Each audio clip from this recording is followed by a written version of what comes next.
Hey everybody, and welcome to another live stream of the Ask a Cycling Coach podcast. If you're joining us on Facebook or YouTube, thank you. And please know that you can send in whatever comments or questions you have throughout this whole podcast. And after we record the usual podcast, we'll take some time to answer those questions. We have the three normal hosts with us here today. And we have a whole host of topics that we'll end up covering and some stuff before we even get to the questions like normal. But with that, you guys ready to start the podcast? Indeed. Ready. Welcome to the podcast that's dedicated to making you a faster cyclist, the Ask a Cycling Coach podcast presented by TrainerRoad. I'm Coach Jonathan Lee with our head coach, Chad Timmerman. Hi, everybody. Our CEO, Nate Pearson. Hello. You guys feel really tall to me today. I feel a little tall. If anybody's listening to the podcast, you can also watch us live, join us live, and send in your questions live. You can do that on Facebook or YouTube, and it usually happens on Thursdays at 8 a.m. Pacific. Sometimes there's some changes. Next week, we actually won't be having a live podcast because we'll be at Otter. We're recording a special podcast, though. It's going to be really cool. Should we just leave the topic a secret, Nate, or should we tease it? No, tease it. Cool. So we're going to be talking about bike setups that make you faster with some of the guys from Team Cliff Bar, and then Envy as well. So they're going to kind of bring the science and reasoning behind why those sort of choices, equipment choices or setup choices might be a good decision. It's going to be interesting stuff. I know Envy puts a ton of work into testing and R&D. They don't release as many products as many other companies because they put in more focus on testing things and building things right, it seems. So it should be really cool to talk to them. So we'll be doing that. We'll be recording that live from Otter. So if you have questions about that sort of thing, like, for example, one thing that was shared with us from Pete Morris, who you heard on the podcast recently, he actually runs his bars or his stack way lower than what he usually would on his race bike. And the reason that he does that is because he's found that he's more powerful and more effective for crit racing when he isn't in the drops, but he's kind of laid down on the hoods. So his hoods are almost in the drops position of where his handlebars would normally be. And then on top of that, he runs a handlebar that flares out at the end. And that flare, he says, is intentional. So that way, if he really does need to go to the drops, that he can easily access them and they aren't like tucked underneath the bars. Anyway, some interesting stuff like that. He likes his control more too. Mm-hmm. I was thinking about this, and of course I wanted to do it because it makes you faster, but you have no reprieve. So that's why you said the key word. Pete, the team gives him two bikes. Yes. He's got like a regular road bike and a race bike. Yep. And the race bike's an aero frame, and that's the one that he uses for crits. He's not doing 3 hours on that. No. Because it would be like doing 3 hours pretty much in the drops because he's so low. Yes, exactly. But for as a pro crit racer, that makes perfect sense, right? Yeah, he's always in the position that's fastest. He's comfortable. He can put up power. He can sprint. Mm-hmm. It's awesome. Like I never thought of that. That's so cool. Yeah. In Cancellara's position, for example, he actually, I believe, I remember reading this, and I just don't know if anything was cited, but he actually, from what I've gathered from reading, he tested faster when he was in that position with his forearms almost parallel to the top of his bars, holding onto the hoods rather than in the drops.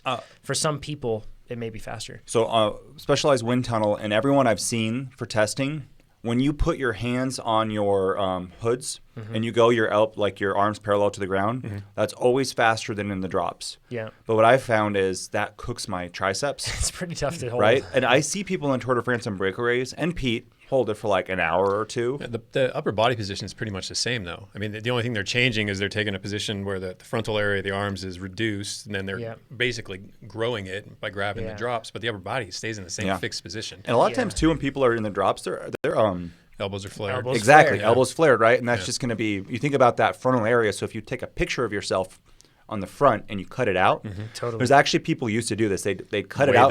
Weigh the photo, Yeah. right? Yeah. It's So real. if your elbows are out versus your, your elbows are in, it's much Oh, yeah. less drag. Yeah. Oh, yeah. Interestingly, I think there's even, and I'm sure people will be sending us in messages about apps that exist for that specific purpose. I know that there are some apps now that you take a picture from the same position and then it'll tell you the decrease in percentage in frontal area. It just measures the number of pixels. That's it. I think Jack Mott wrote it on Slow Twitch Forum. One of them. I don't know. Don't quote me. So it's clever. Makes sense, though. Yeah. I really want to dig into this stuff more, but I'm going to hold off. That's like the super, like, I don't want to go to the wind tunnel. I don't want to go outside and do field testing. Let me download an app and take a picture and just see how much I can reduce, or is it really smaller like this or like this? Yeah. And speaking of field testing, we had plans to do more field testing this week, but it is very windy in our region this week. So it's a PR. I wonder if We do a whole episode about how to get KOMs on Strava. It's surfing meets cycling. When the waves are good, you go out and surf, right? Like, I know. I thought about it, though. Wind is good. That's real. I rode when it was really windy, and I got like second on one. I never get second in this, something. And the person who beat me was like, it was like a 6 minute, 44 miles per hour uphill, like a 1%. But it was a windy day. They said it in their comments. And there's a whole strategy around that. I bet you, it doesn't really go with our brand very much, but I bet you people would love it. Yeah, it'd be funny to talk about for sure. With that, however, we didn't do any aero testing, but we have been doing some ramp tests. Mm-hmm. Nate, you did ramp tests last week. I did one 2 days ago, and I'm doing one today. What was the point of us doing these ramp tests? Hurting my ego. Well, it was the original point. Okay, so in general, the ramp test, and you can go on the TrainerRoad beta Facebook group to learn more about it. But basically, we're trying to get a more precise, more repeatable, less easy to mess up test. Less time consuming. Less time consuming, less like you don't have to take as much mental energy. Yeah. There's a whole bunch of things. We will hard. Not less painful. Less painful for less time. It's a different kind of pain. Yeah, it's just a different kind of pain. It's like a minute and a half. Yeah, we like jam all the pain of a 20-minute test into the last 2 minutes. Yep, yeah, exactly. I personally, it's much easier for me. And for me, I'm just going to a counterpoint for that. And that's the thing is I don't want people, if they do end up taking these ramp tests, thinking that it's just going to be, relatively easy. No. It, for me, is just as hard as doing a 20-minute test or an 8-minute test. Agreed. Absolutely as hard. However, it doesn't take as much toll on my body because it's a shorter effort. Mm-hmm. It doesn't, and it's a very different kind of hard. It's just a different one. But it's all but impossible to blow the pacing. The only thing you can really blow is not pushing yourself hard enough. Yeah, which is key. So we'll go all into this once it's released. We're almost ready to have it in beta so that it's out.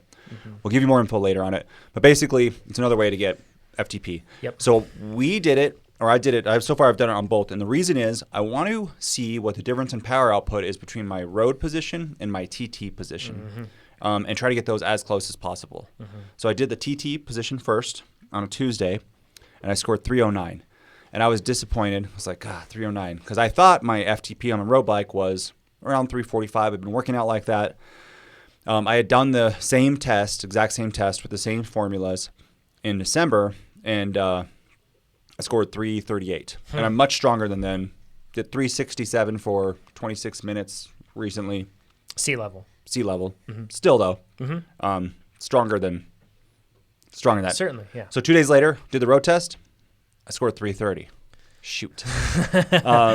So another ego You were hit. expecting that to be higher. I was hoping that was going to be like 350, 355. With the TT bike, you kind of didn't know, or did you feel like that was? I didn't. I thought I was going to be higher than that. Yeah. So what do you attribute it to? It's an excuse. So here's my excuse. Because everyone has an excuse, right? Or a reason. I mean, it could be a legitimate reason. Yeah, true. The number one excuse people say is, I was just a little tired. I'm too tired, guys. Yeah. The big training block, right? You show up to a race. Hey, guys, I'm in a big training block. Which can be a very valid reason. Well, yeah, and he actually is in a very big training block. So. Yeah, so we looked back, and Chad just called it without me saying anything. He's like, yeah, you know, the Haleakala and stuff. And then I did the math, and I think I did like 800 or 900 TSS in like 8 or 9 days. Mm-hmm. Yeah. And Haleakala was a lot for me. And I looked at workouts after that, and I like kind of failed after I tried to do an interval workout after Haleakala, and I failed that, and I never really rested. So the idea is I should have rested some. And if somebody's listening to this and they think 800 or 900 TSS is either small or insanely big, relative. A lot of it's relative. Yeah. So relative to what you were sustaining prior to that, what you can sustain, that whole stuff. I feel good at around 400 TSS. That's like real good. And I can, if I push myself, I can get to 500, maybe 600 for a week or two. Yeah. The 8 or 9s, I don't think I've ever hit 9 in a week. The 8s kill me, and I usually get sick. It's rough. So anyways, what this tells me is, because I did both of them fatigued, there's probably about a 21 watt difference between my positions, the watt, how much power I can put out. So that's good info to know. I'm going to retest later on both of these when I'm fresh and I'm more trained.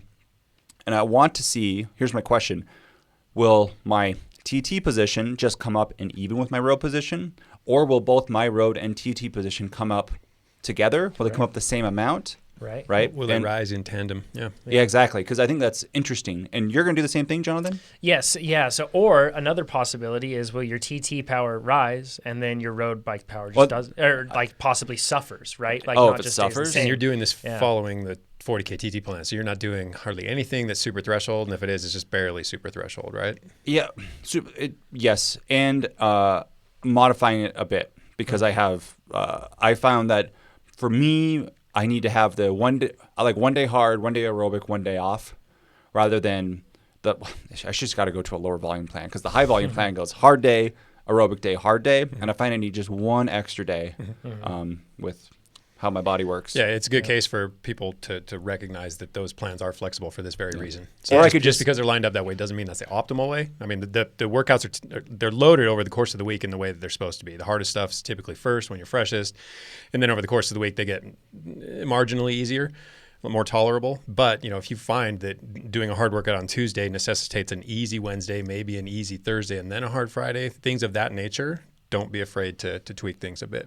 Yeah, and just to back that up, I advocate for if you do question or if you feel like you're pushed too far or it's too hard or anything else, drop down a notch and go to the low volume or mid volume or anything else like that for a while and see how that treats you and see what you can learn from that process. So it's easy to overdo volume. It's hard for the ego. It is hard for the ego for sure. It is, but ego doesn't. Well, it's not hard for the ego. It's more like you go to a buffet. And you get this plate, and it gets filled up, and you put it in front of you. And it's not ego, right? Just like, this looks so good. I want to do all these workouts. I want all these gains. Exactly. I'm sure I've ever felt that way about a ton of workouts. But that's why I look at the plate, and I'm like, I can do all this, right? And that's what I feel like on a buffet when you get the extra, 3 slices of prime rib, please. No problem. I did the ramp test on my TT bike. And it came away with only 254 watts, which is a change of, and we'll see because I'm going to do the ramp test on my road bike this week, but a ramp test about 4 weeks prior to that on the road bike, which I did a ramp test on the road bike and then I got my TT bike and I've been doing all of my training on the TT bike since then, except for a couple recent rides. So it'll be interesting to see what's happened with my FTP there. But and what training are you doing? So right now I've been just finishing up the latter end of Sweet Spot Base 2, and now I'm going into Sustained Power build right now. Okay, so you're doing a build, and you're doing most of your workouts in position or just on the bike? All of them in position. Okay. Mm-hmm. So every work interval has been 100% in position. And I'm doing all in position. That said, moving forward, my plan is changing, but it may shift with this. So it's only 254, which is a huge difference, almost 15%. Yep. And my drop was 10%. Yep.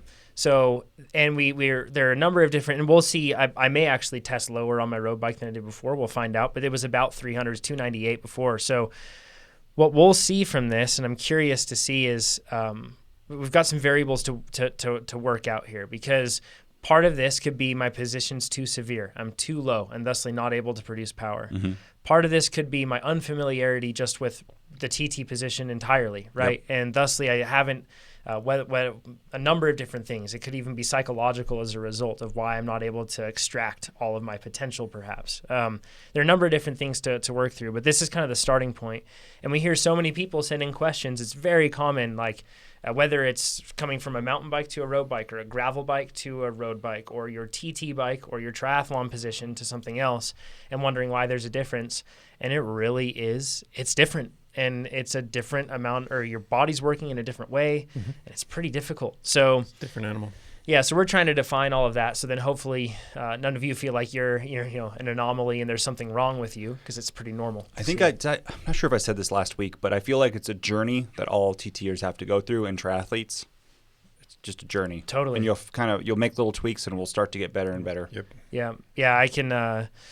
Yeah, it's gonna be interesting to see. So today's the ramp test for me on the road bike, and I ate a good breakfast. So hopefully it works. Okay, out. good. Good for your 20-minute effort. Yeah, that's right. Thank goodness. All important. Speaking of that, Nate, you've had to take a few days off. Well, not of breakfast, but just of training. You've had just to take one a day. few days off. Yeah, stupid saddle sores because new position. That's another question we get a lot. Yeah, right. So I got one. And it was just hard. I took a day off. And then on Strava, a whole bunch of people gave us ideas, like a whole bunch of ideas. And we want to go over them. Yeah.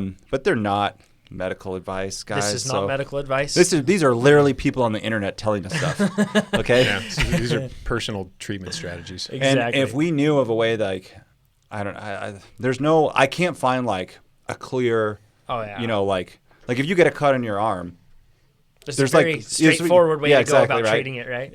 But not saddle sores. So. Something I want to differentiate between right now is saddle sores and saddle soreness. And if you have saddle soreness, that doesn't mean that it's any less painful, less uncomfortable, or it could inhibit your training potentially just as much. A saddle sore is actually an infection.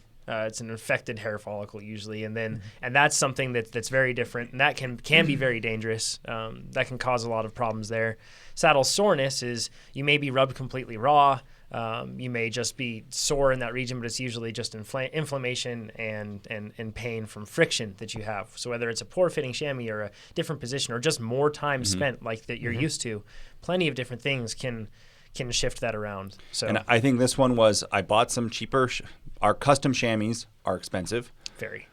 So I got on Amazon a cheaper chamois, and it was fine on the road bike, and I've been using it for a while on the road bike. I could have told you this is going to go bad. No, I mean, it was like $170, so it wasn't that cheap. So it was a Pearl Izumi one. Okay. But the road bike, it's fine. But the first time the TT position, that's what did it. And it goes to show you, like, that's a good little changes point. like that. Like one chamois doesn't, and we talk about chamois being individual from one person to the next, and that's the pad and the short, but also position. Like it's very much position dependent. Triathletes get this a lot. Is they will train on something like a road bike with big chamois, and then on race day they'll go in with their tri chamois on like an Ironman, which is usually like it's really very thin. It's thin because you got to run in it, and it doesn't absorb water because you swim, or else you'd have a diaper as you run. A wet diaper. Then you'd be extremely. That would be really bad. But really, you should be training on it. And I've even thought about our TT skin suits. They have a really good chamois, but I want to use it a little bit up to the race, but I don't want to use it every single time because one, I can't clean it often, and I don't want to break it down because it's also and it's a custom one-off one, right? So I don't want to go order another one. Yeah. So anyways, that's something to think about. And chamois do break down over time. Your bib shorts are something that you should be replacing, annually for sure. I would recommend at least. And I usually get a number of them in the beginning of the year, and then I'll cycle through them so then I don't put as much fatigue on them. And it's a hard determination to make because you look at the kit and it looks good and all the printing on it and everything, it looks fine ostensibly, but you put it on and you sit on that saddle and within a matter of a couple minutes that this is not the same chamois it was when I purchased it. And it's only when I have a good one to compare to. When I switch between, right? Yeah. If you stay with one, your standard just also run drops. it into the ground. So can we cover first how to prevent? Yeah, for sure. That's easiest. Yeah. One, we've always talked about showers afterwards, but what somebody told me makes sense. They're like baby wipes before every time. Yeah. Start clean, right? Sure. When you go into surgery, start clean. Yeah. Something else. Wash those hands. Yeah. Go ahead. Not just after. Yeah, exactly. Something else I'd recommend too is, first things I think first is bike fit. A poor bike fit that has you moving around on the saddle a bunch will cause problems. Big deal. And the saddle. Yep. Another thing too, if used like something like baby powder or something else, if you have problems with, it's your chamois gets wet and then as a result, then that causes a lot of problems.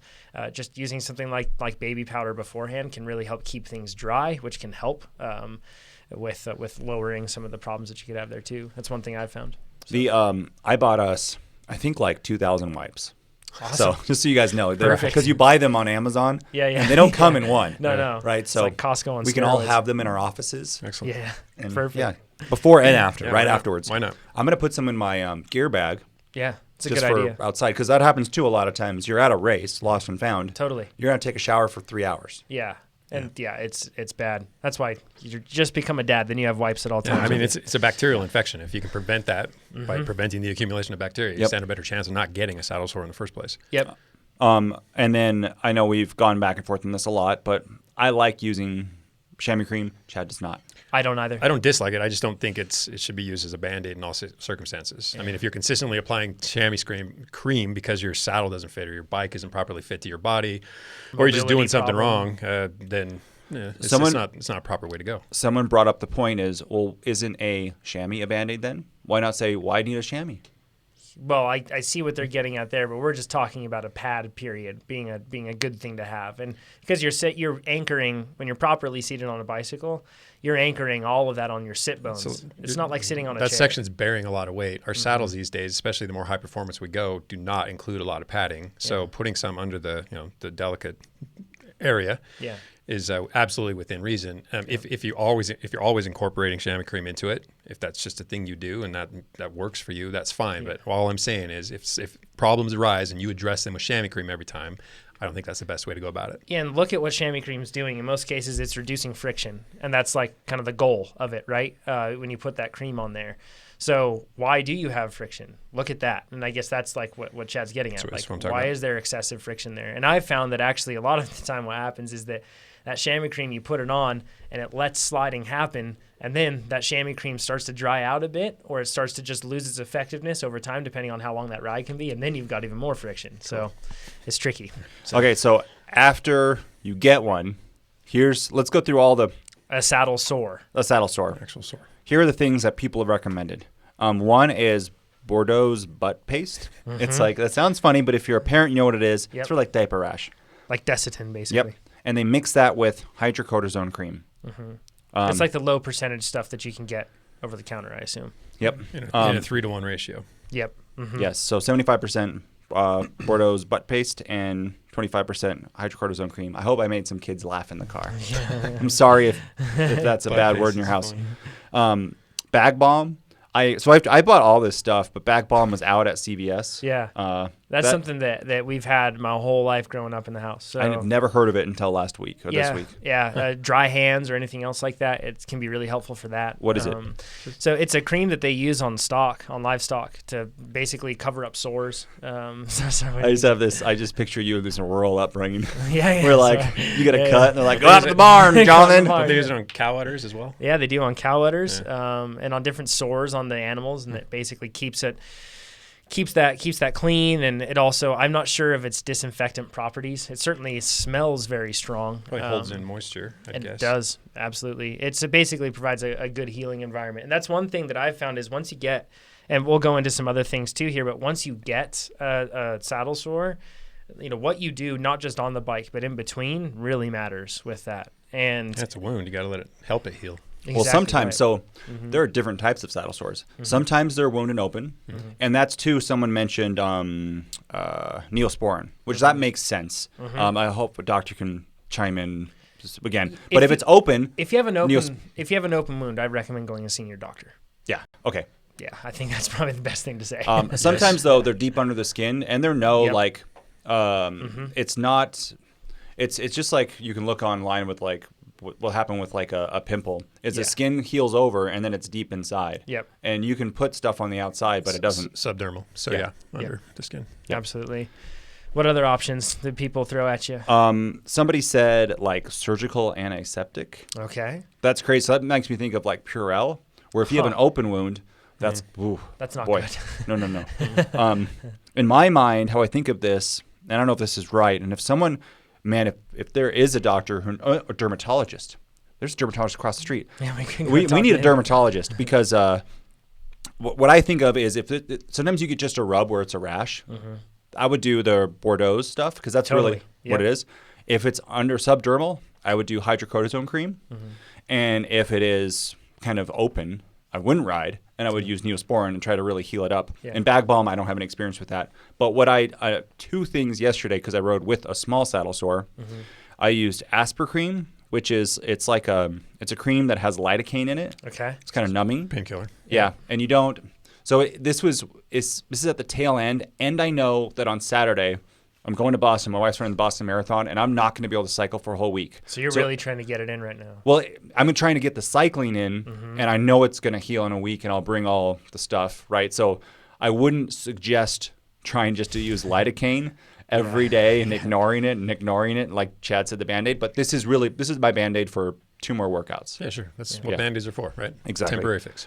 And the other thing I got, which I haven't heard anyone talk about, is I was walking around CVS, which is our pharmacy. Yeah. And a corn cushion, which is for like your foot. Yeah. So it's this pad, Sure. and it has a hole cut out in the middle, and it's really soft, and it kind of sticks to you. Yeah. I put it on after I put on the cream, which I would not do because it kind of moves. Yeah. But boy, did that help a ton. And especially when you get a TT saddle sore, it's between your peroneal nerve and the side.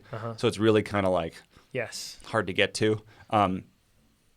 Those things would help. Corn cushion, it was awesome. And they're pretty cheap, and I liked it. Hadn't thought about sounds like that. a good idea. Standing up. That could also be a help for people. Yeah, just time trial standing. Do that. Just do that. Just hover the whole time. Funny note, a notable tri coach used to have his athletes climb or get out of the saddle in the aero bars. Really? Yep. Interesting. Isn't that crazy? Huh. I don't know why. Because it's more aero. No, yeah, Like, I guess don't more stand aero up. than standing. Yep. Yeah, I mean, it's pretty much going to stand. And this is the. This seems like a great way If you need to crash. stretch for a second, stay aero bars, get up, and then get back down. Jens Vogt spent a lot of the last 15 minutes or so of his world hour record attempt. Yep. Out of the saddle. I mean, you couldn't see it, but he was in a lot of pain. Yeah. Moving around. Not comfortable. One thing. So 2 really quick things. First of all, you've been using something that Garmin Varia radar, I think, or Garmin radar. So, you've been using. I've only used it once in Hawaii. The bike shop guy showed me this. I don't know why I've never heard of this. Yeah. And this is amazing. It's a radar that you put on the back of your seat post. Yeah. And it hooks to your Garmin. And as cars come, overlaid on your Garmin screen, it beeps and you see this dot and you see how close the car is. That's and cool. then when all the cars, there's 4 cars, it shows 4 dots. Yeah. And then as the car passes, it turns green. When I used it in town it doesn't work. Yeah, because it there's cars everywhere. It just beeps. But then I went out to more of a rural area where sometimes you can't hear cars. If it's windy, TT helmet, sometimes you can't look back. Yeah. And hearing that, and a lot of times too in rural areas, there's no safe shoulder. Yeah. It's either covered with stuff or it's like 2 inches or there's no shoulder at all. Or you're riding with your friends and you're too wide, and then like riding 2 abreast, and then all of a sudden a car comes up quick. It's and it works in that situation too. And then I used it. It was that windy day. On the way back, I was going really fast and like 36, 37, 40. And that I really don't want to look back, and you can't hear anything. And I had a TT helmet on, and I was there was dirt in the bike lane, which was very small, like the shoulder. It wasn't a bike lane. But then there were 2 big lanes, and no one ever drives on this road. And I was taking a full lane to be safe because it was perfectly clear. Yeah. And then I would hear the beep, and the beep was loud enough to go over it, and I would go over. And I'd go over to the side and kind of slow down. But I'm going to use it all the time now. Yeah, totally. And in the absence of something like that, a tip, something I've employed for literally decades, is that initial peek back should just be into your armpit, basically. So you're just looking at the immediate road, just to the side of you, to check that a car isn't basically on top of you. Getting your sights back in front of you again, steadying yourself, and then taking that longer look fully over your shoulder. Yes. And that prevents you from committing to it, probably dragging your bike with it. Yeah. And in the event that the unfortunate event that a car is right alongside you, you could actually pull into that car. So give that little peek under your armpit first. Yes. So I still look to come out because I don't trust this thing enough for my life. Yeah. But I do trust it enough to get out of the way. Right. You know what I mean? So I want to for sure get out of the way when you hear it. Yeah, that doesn't make you not look. Yeah. But it's just a nice thing to have. That's a really good point, Chad. I see a lot of people when they look over their shoulder, they pull in whichever direction they look. And you can get really good at it so that you don't pull, but all you have to do is blow it one time. And if a car happens to be there. Yeah. The other thing that I've done before is one car passes you and you think you're safe. Yeah. Right? You're usually not. Right? And there's a car immediately afterwards and you look and it's scares you too. Yeah. The other thing is descending. If you're descending down a hill, and we have other it's different all over the world, but where we're at, over on the backside of Geiger, you might descend and you might not see any cars. Yeah. Or there might be someone who isn't appreciative of cyclists who really wants to get down fast. Yes. And just knowing it's good driver-cyclist relationships. If you can hear that or see the beep, someone's coming up, scoot over right away. Yep.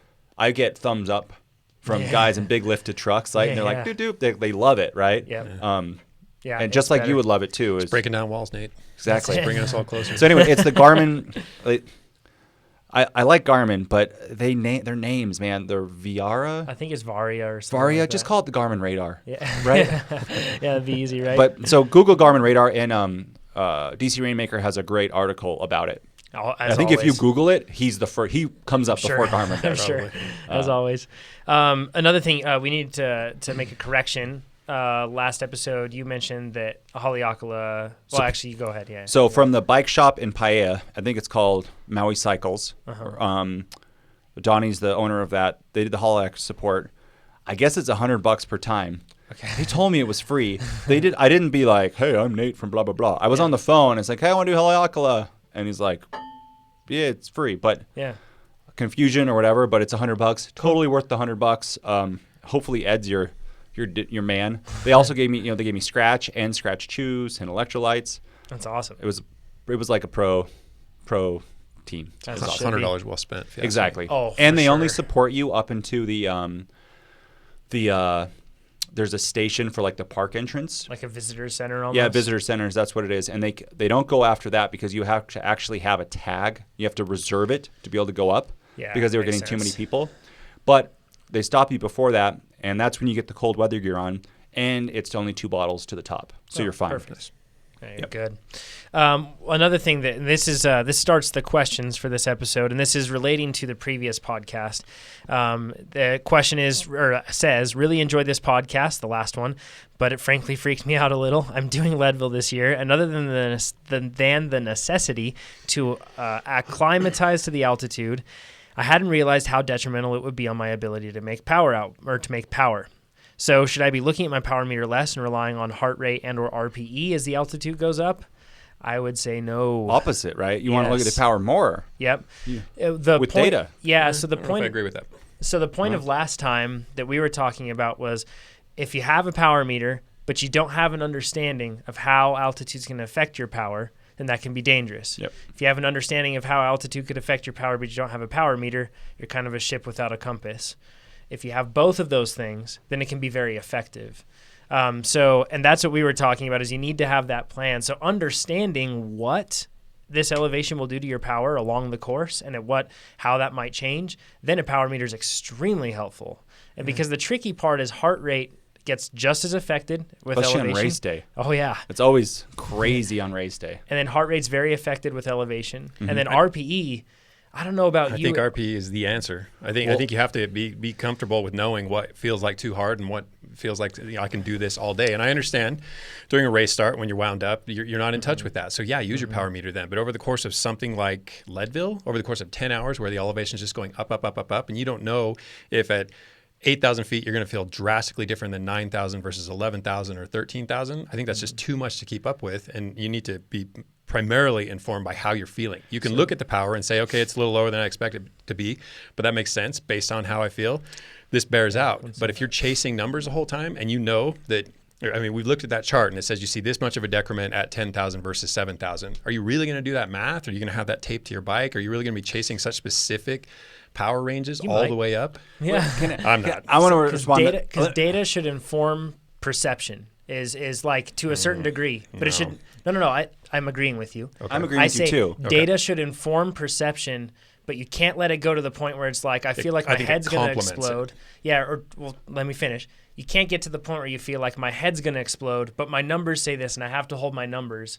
But I feel like I'm going to explode, so I'll do it. So, which is why perception ranks first. It should inform perception, but it shouldn't override. Is what I'm getting at. I'm going to take it one step farther. If there's a ceiling, especially for a 9-hour race, and with Ironmans, there's a ceiling, and that ceiling is dictated by either power or RPE. But so at the beginning, you go, my RPE, this all feels easy. My power meter says 220, but heck, I'm going to go 280 because I feel easy. You don't want that. You also don't want, it's 220. This is really hard, but I think I can do 220 for 9 hours, right? So there's like if my plan is, let's say, 200 watts for 9 hours, and I start out and 200 watts on that first climb feels hard, my game plan is going to change right then, and it's going to start ticking down. That's what your point is. Don't blindly follow that number because RPE makes it feel because you're going too hard and you can tell. Totally. On the opposite is if 200 watts on the first climb, which this is what's probably going to happen, everyone's around me, it's exciting, and let's say, and I will plan out how many watts for each climb. Let's say I'm doing 220 watts, everyone's passing me, feels easy.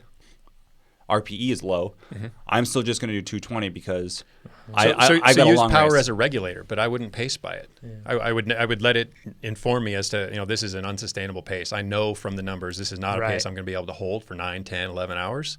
So I'm going too hard. I'm going to back off.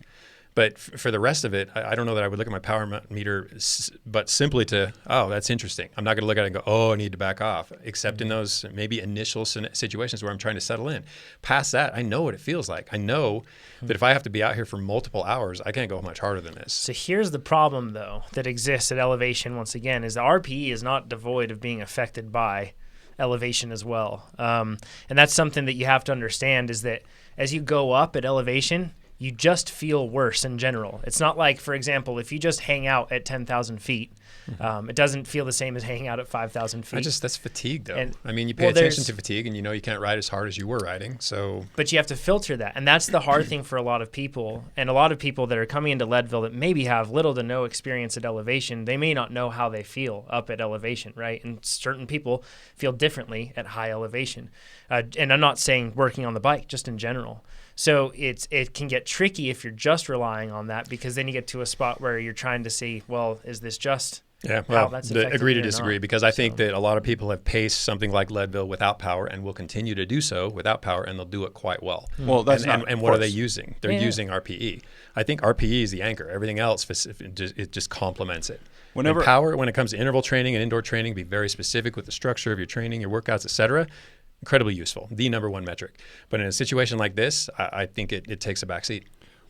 For all the long bike racing that I've done for like Ironmans and stuff, what I find is the first probably 70% of the bike leg, I'm trying to always put my power, like I'm fighting myself, tell myself to slow down. The whole 70%.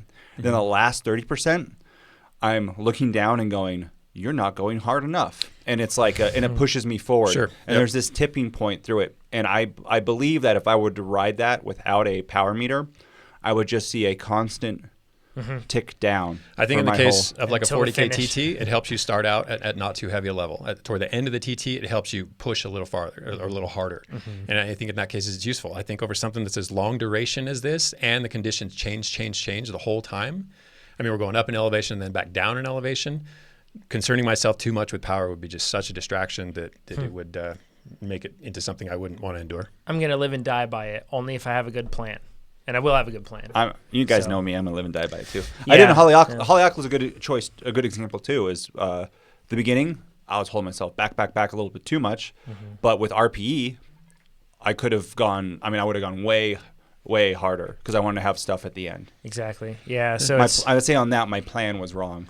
Yeah, you have to have a good plan with one. And just the unique part about Leadville is it just makes it more complicated. But getting back to the root of this one, don't think that it's just a problem with power. This is a problem with just measurement and elevation. Things change, and you just have to make sure that you have a plan in place regardless of what you're using. Even if you're just using RPE, you have to take into account, okay, I'm going to feel worse at this elevation. I'm going to feel better at this elevation. And you have to just consider that. So really the point is, whatever you're measuring with, make sure that you have a plan that's solid in place. And that's the best way to go about it. Alex, he says, during aero testing and tweaking your position, it's always a trade-off between aero and the ability to put out watts. Oh, we know it. Yeah, that's the truth. In podcast episode number 145, it was suggested to test each position for how it feels and how it affects your power output. So my question is, what is your recommended test protocol to determine how your power output is affected? Obviously, you can't go out and do an FTP test for each position. So what else can be done? 5 minutes at race pace, watching your heart rate and how you feel, how to cope with fatigue in that case. So, and I assume that he's talking about like same day, it almost seems like, because when he says you can't go out and do an FTP test for each position. Yeah, or something like that. Yeah, because doing an FTP test 3 days in a row, that's a tall order. Yeah. And it's just going to go down. Your performance is going to go down each time. Yeah. Probably. So you want to jump in? I did this yesterday. And this is, I don't know if this is the right way, but I was doing St. Elias.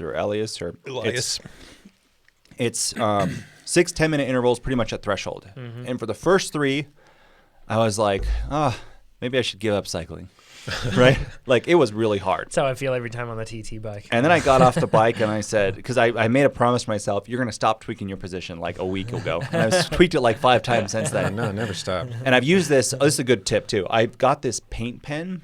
It's like a little white marker that puts paint out. You can rub it off your frame, but I'm using it to mark my saddle position. So I'm doing all these tweaks, and I should show you guys. I have like 8 markings of all the different things I've done, but I can go back to the previous one really easily.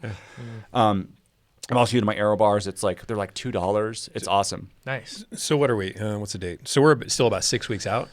Yeah, you apologize for doing these tweaks. You should absolutely be doing those tweaks right now. But I'll tweak up to the day of the race. Why not? Why not? I mean, I wouldn't meddle so much personally, but I know how you are. So anyways, what I did is I was doing the 10-minute intervals, and then I tweaked it and raised my saddle back to where Dan really originally had me. The next 10-minute interval, it was easier just by RPE, right? So the wattage was the same, but the RPE was easier. I would say if you want to do it, 10-minute long intervals at threshold, and that is a key we've learned, right? Yeah, and we talked about this when we were going over these questions yesterday, and that's what I said, 10-minute intervals. I think that's about the right cutoff for, you can fake it for 5 or 8 minutes and say, no, my position's good.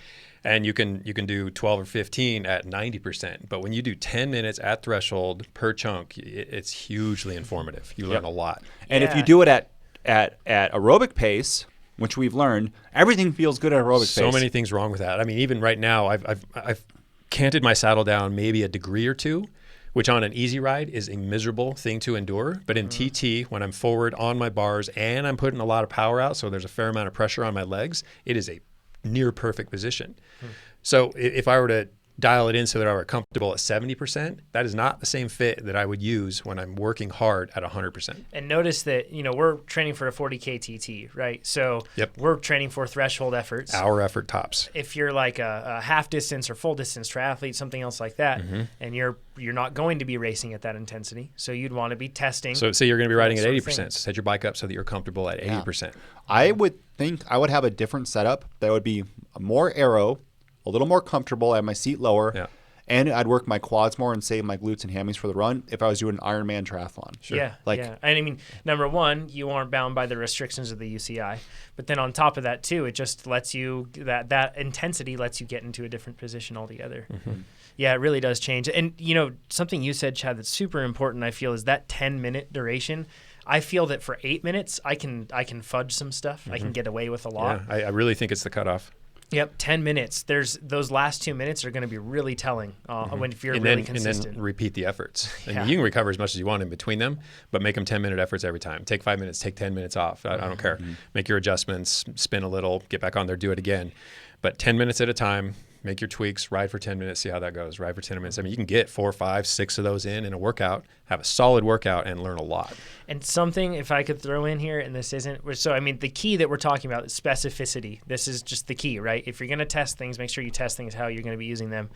I know it would be weird, just don't have anybody film you, but this is possibly a good time to consider putting on your aero helmet if you're on the trainer. I know that sounds weird, but if your position is one that might be more uncomfortable with a helmet, like for example, maybe your line of sight is affected by the helmet that you have, the tail presses into your shoulders, something like that. You do have to check it for sure. You do. And it doesn't, honestly, you don't have to spend a whole lot of time in it. If you're doing a lot of these workouts in your position, you know what that position is like, you know about where your eye line falls, you put that helmet on for 5 minutes, it's going to tell you whether or not that's a sustainable position. Yep. Yeah. So if your plan is to go out and to test your position truly at the intensity that you'll race at, just try to emulate things as close as you can, from intensity to all else. And I would do, there's 2, for the part of it I would do inside on the trainer, because it's just easier to do tweaks and learn. But for the vision outside, absolutely, it has to happen, because even on the so if it's horrible on the trainer, but you could be close to the line and you don't know until you get outside. Yeah, let me clarify. Indoor on a trainer, put the helmet on, see if it's realistic, if you can hold that position, but then you do have to apply it outdoors, because you might have to look slightly higher up the road. You might not be comfortable with staring at the white line with your head down for a while. A lot of people aren't, most people aren't. So absolutely, go do some test time trials, whether or not they're actual races, pre-race practice, whatever. Just maybe go out and do these 4x10s and tweak your position if you want to do your testing outdoors, but absolutely roll it over to the outdoors. Are you going to do Are you going to stare at the white line on our 40K T? Are you going to sight? Are you going to keep your head up? I have my head down quite a lot. So I'll look at the white line a lot, largely because, I mean, yeah, there's an aerodynamic benefit, but it's largely because it's a fatiguing position to try to hold my head up the whole time. So I'll just relax and let my head fall and watch the white line peak up, back down, peak up, back down. It's not safe, though. There was a guy, was it like, I don't know, early 90s, mid 90s, out at Satley, hit a deer, and I'm pretty sure he died. I don't think that's a wives' tale. I think that actually happened. Yeah, yeah, it's dangerous stuff. Like, it's definitely, hopefully the course that you're on is a closed course or is in some way controlled, and ours is not. Keep track. So yeah, it's hard to keep deer out for 40K. And that's another thing. It doesn't matter if it's closed or not. A deer is going to do what a deer does. Yeah, or even we get rabbits that run out all the time across the road. Birds. I think it's something to. I agree it's dangerous, but just practicing being outside low and looking is something that you need to get off the trainer and do before your race. Oh, for sure. Absolutely. Yeah. You'll regret it if you don't, I promise you. Yeah. Something I want to add for people that aren't time trialists, because we might have like some people that are just rolling their eyes because of all of our TT talk, but I actually have They're mountain bikers. Yeah. Well, listen to last year's episodes. Yeah, exactly. But I have actually kind of a cautionary tale on this. I, on my mountain bike, had a saddlebag, and I was testing a setup for a race, and I had everything that I had was down into the down tube on like a little carrier, so for my spares. And that's a lot of weight, multi-tool, tire plug kit, CO2s, all that sort of stuff is a lot of weight. And then in the race, I, for some reason, forgot that, ended up using a saddlebag. And it can change so much the way your bike handles. Like, so this isn't just for TT stuff. If you're going to go out and do race simulations or refine things, make sure you really do that, because even something is just moving where that weight is on your bike can make a huge difference. Even if you're a climber and a road rider, you'll see that if you throw that saddlebag on there and you stand up out of the saddle, that feels different too. So, and not to beat this topic to death, Alex, but absolutely do them at race pace. The subtle difference between 95% and 98% may not sound like a lot on paper, but when you're in position trying to hold maybe a difference of 10 watts, it's far more substantial than you understand. That's a good segue. Jonathan hasn't told this story in probably 18 months, but can you tell the story of your wheels? Because it covers everything. Yeah. I did not test these. So, actually, I did test these wheels, but to Chad's point, not at race pace. And I got some brand new wheels. They're all shiny. They were Roval carbon wheels. And I got them, put them on my bike, showed up at Marathon National Champs, went out, and I got 3 flats at National Champs, and I was running in second place. And I had like I think it was a 7-mile walk in shale all the way back. And the reason is because the wheels worked just fine when I wasn't at race pace, but then when I really pushed it hard and pushed that tire into the bead, they never sanded down the casting marks with the resin on the edge of the rims, and it was like tiny little razor blades that if I pushed hard enough, it would just slice at the bead, and no sealant will seal something if you slice it at the bead because there's too much pressure right there. So it caused a huge trip all the way up to Sun Valley, Idaho, a ton of money, a ton of training, everything else, a pair of shoes that were brand new and then completely ruined because of walking through that much shale. So it's basically a mechanical failure. Yeah, and across the board. And I think what a lot of people have is you thought, these are my race wheels. I want to make them pristine. So when you did ride them, you kind of rode them a little bit lighter. As again, to Chad's point, you should have been riding them all the time. I should have been pushing them more than what they would have. Use your race wheels to do race pace efforts and do them in training. You got to do race pace efforts in training. You have a disc. I know we've said this before, but if you have a disc, just train with the disc and train with your aero helmet. I know people might. I don't know why, but I think I've seen people in the past. This is like 10 years ago on forums say that's like a nerdy or geeky thing to do. Who cares? Like you're trying to show off your equipment. Yeah, but when you get a disc and a deep wheel and an aero helmet, it all feels different. Oh, yes. It does. Totally. And on race day, you don't want to be all squirrely and get pushed around in the wind. I mean, you'll get surprises on race day. Yeah. No surprises. Not the ones you can control. Well, surprises. You don't get you still get pushed around, but it feels normal. It's much more lame to have a poor result on race day than to worry about wearing an aero helmet on the road. I think nowadays it's less because there are Strava segments, so people just go, I'm gonna get this. I'm gonna get this KOM. Aero is everything. It up. Okay, let's go into Sean's question. He says, I've been listening to the podcast recently with great interest due to the talk about the upcoming 40K TT. I started time trialing last year and I really enjoy it. I've been following Sweet Spot Base, Sustained Power Build, and he says he plans to do the 40 KTT specialty plan. So what you're doing right now, Nate. For those that don't know, those are training plans within TrainerRoad, by the way. Says one of my goals of the year is to ride a 100 mile, or no, yes, I assume, not 100 meter. 100 meter would be a very short TT. 100 mile TT. He says the event will be our national event as well. I recently rode a hilly 3,500 foot 50 mile TT and found that the power that I could sustain dropped a bit towards the end. Looking at my data, and 50 miles is a long TT, but he says, fatigue. Yeah, looking at my data, it's obvious that I need to build my fatigue resistance, especially with the longer distance races I want to compete in. I'm therefore wondering if it would be better to switch the weekly VO2 workout to bi-weekly, I assume he means every other week, and substitute a longer sweet spot session in its place, such as CYCLIST +3, and that's like I believe that's multiple 20. Threshold ones, 20s, right? Yeah, sweet spot. Sweet spot. Sweet spot. Okay. He says in order to push the fitness needle out rather than up. That's a good way to put it. I struggle with the VO2 workouts. I'm 45, so I'm not sure if that's the reason, and feel that this way I may reap more benefits from me. Many thanks and good luck in the time trial. Yeah. So Sean, first question to ask yourself is let's be clear on what you're after here. Increases in FTP. You want an increase in your aerobic power. You want to be able to work. So take a 300 FTP and drive it up to 320, and you can sustain a higher percentage of a higher, or the same percentage of a higher number. You're going faster. So it really is, don't lose sight of what you're after, which is to elevate FTP. Mm-hmm. How you go about elevating FTP is up to you. So the questions to ask yourself first, is your FTP still on the rise? If what you're doing right now is working, if it ain't broke, don't fix it. Just keep on keeping on. If for some reason you've stagnated, plateaued, you're going backwards, your recovery's dialed, your nutrition's dialed, but the power, that needle's just not moving up, then it might be time to change things up. And VO2 work is a good way to do it.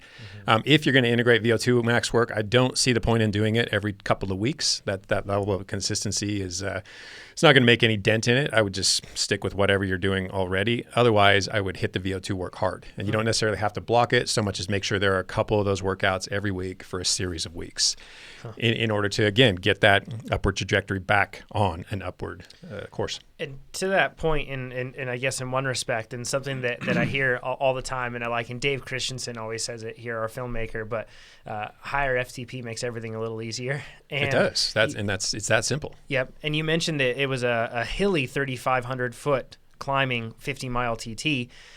So a lot of the time you'll get into situations where it climbs where you just don't really have much choice, but you have to put out more wattage than you would prefer to, if you were to try to pace this evenly. Mm-hmm. And as a result, you end up pushing that, that the wattage ends up climbing. It goes either closer to or surpassed your threshold by a certain point. If you had a higher threshold, that might be a little, less detrimental. Maybe it still comes down to pacing, and pacing is all relative to your threshold. But let me reiterate, it's about lifting FTP. If you're currently doing something that's lifting your FTP, I don't know that I would change much, if anything at all. If, however, it's not going anywhere, that's when you start making other considerations, deciding maybe I need to train differently to affect my aerobic capacity to tow it up from above rather than supporting it from below. These longer efforts can work, but they only work to a point. I mean, it really boils down to how much time you can devote to training in a week. So if you're doing all sweet spot work and you've pushed up against 500 or 600 TSS or training stress points, whatever that equates to in terms of time, and you simply don't have more time to devote, well, you're going to have to figure out something else. So that's another case for changing up your training because you've simply hit the wall with the current type of training you're using. And conversely, you, Nate, have been seeing a huge amount of benefits with that sort of sweet spot work. Yeah, right? And it's a perfect example of why I wouldn't change anything just yet. Mm-hmm. I hadn't hit the wall. But now he has. Maybe, who knows, right? It's schedule and sickness has been part. But sweet spot work has gotten you pretty darn far. Exactly, yeah. It can take you a long ways. Yep. And I like it too because it's not as hard. You know what I mean? It's not, when you do it, sure, it takes a little more time and the intervals are longer. And it's still hard. It's just not as hard. It's pick your poison. You figure out, what, not necessarily what works best, but what works best for you. Mm-hmm. Yeah, exactly. What gets you ooh, this sounds like a good workout too. You know what I mean? Totally. And that's a lot of times too. We tell people, depending on the type of racer, you could go short power build or general build. Look in there. What kind of workouts are you like? Do the workouts excite you? Do they make you want to get on the bike? Yeah, it's the buffet. Give me 3 prime ribs, right? I want to do all these, but don't overeat. Yeah. Yeah. Awesome. I don't have anything else to add to that one. Are you guys ready to move on to the next one? Yes. William? Cool. Chad, you knocked it out of the park on that one. Hey, thanks. Flattened it down. William says, hey, guys, addicted to your podcast and almost finished listening to them all. Poor soul. He says, come along. Quick question. What are your thoughts on doing workouts right off the back of an extended outdoor ride? For example, I did Eichhorn right off the back of finishing a 100K ride outdoors. The workout was challenging both physically but also mentally. He says, do you see a place for doing efforts fatigued as opposed to doing them right at the beginning, nailing the efforts, then riding easy or moderate thereafter? And then he says, I'm an experienced triathlete. He says that he has a 1 hour, 54-minute Olympic tri that he's done. So he's a pretty fast dude. He says that is looking to take the next step up on my bike. Hey, William, I see this is exactly backwards for a number of reasons. First of which is the quality of the workout that should be the high quality workout is going to suffer because of the fatigue you're carrying into it. I know people see I have to do a 100-mile road race and I have to be able to hit the last hill hard and then sprint. So I need to practice some fatigued efforts. And that absolutely has its place, but I don't think that's what you're describing here. You want to milk as much quality as possible out of your high-quality workouts. Mm-hmm. And if you carry a tired body into that, it's simply not achievable. And with some workouts, you may be able to slide. If all you have is 3 20-minute tempo repeats at 70% of threshold, yeah, you can probably do that. I don't know why you wouldn't do them first and then just go do your long ride afterwards. The only rides I would stack, and you're not really stacking them so much as continuing, it would be like taking a long aerobic ride and then adding more aerobic mileage onto it to achieve a higher level of slow twitch fatigue. That's pretty much the only situation where I'd advocate doubling up on workouts. Well, that, and you said I like the idea of sprinting when you're tired. Yeah, those are just fatigued efforts though. So it's not like you're doing a whole separate workout so much as finishing the workout in a particular way. And you're not, in that case, you're probably not building probably not raising your sprint power. Honestly, I'm not sure that's really aimed at conditioning at that point so much as showing yourself you can do that. Mm-hmm. Yeah. Just experiencing how uncomfortable it is. That's what I was going to say is your beef of all your workouts would be to sprint fresh to really get you stronger. Yeah, you're trying to elevate sprint. You don't save them for the end of the ride. Mm-hmm. You're trying to show yourself you can sprint at the end of the ride. Because that's what it needs to happen on race day. Yep. But you build it in But you build the capacity when you're fresh. And I mean, in the case of sprints, very fresh. And I feel like this is a lot of times for brick workouts for triathletes where they try to do a run after a bike. Mm-hmm. And there's this, especially when you're new, the idea that, yes, I can do this. Mm-hmm. But unless you're time crunched, I think it's better because you're less injury. You can get a better workout by separating them out. Yeah, and that's another one of those, you can do it, but is it the best way to go about it? Yeah. I mean, you're showing yourself you can run in a fatigue state, and that's all good and fine. Maybe practice that every once in a while just to learn what it feels like, again, to adopt that familiarity with it. Mm-hmm. But in terms of the training benefit, especially with running, I mean, you carry a tired body into a run and you run poorly on joints that, if you're a new triathlete or new multi-sport athlete, then you're running poorly and just inflicting far more stress than is necessary on those joints, and to what end? To what actual training benefit? This applies to mountain bikers with skills work too. There's something to be said with having the confidence that even if you're fatigued, you can be technically sound. But that's not when you build those skills. It's the same thing.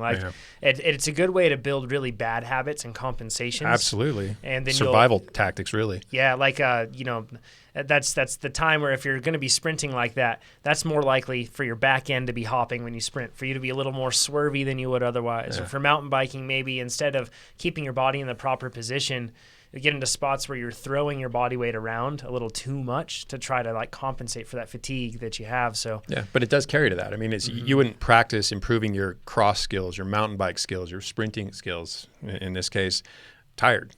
Unless you had to, which is basically just going to happen in a race. It's like that's going to happen anyway. Don't worry about it, right? It's like studying for a math test when you're tired. Yeah, there you go. I can take the test tired, but why would I do this? For sure, yeah. I'm going to be tired on test day, so I'll get really tired first. Yeah. Chad, for William, wouldn't this affect?